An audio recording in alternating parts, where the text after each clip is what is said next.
I'm Makenna Kacsir, and my degree is Human Development and Family Science. My minor is Conflict Analysis and Trauma Studies. In a couple weeks, I start my master's in social work.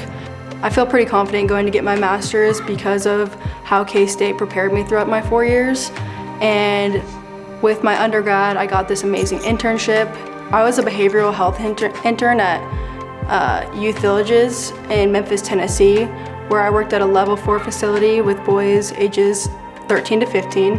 One of the kids that I connected with told me that I was unique and rare because of how much I care, and that's something I will always remember.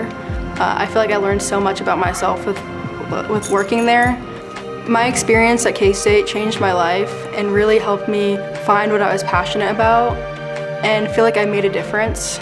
And I feel like a lot of people have inspired me to keep pushing and to not give up on your dream.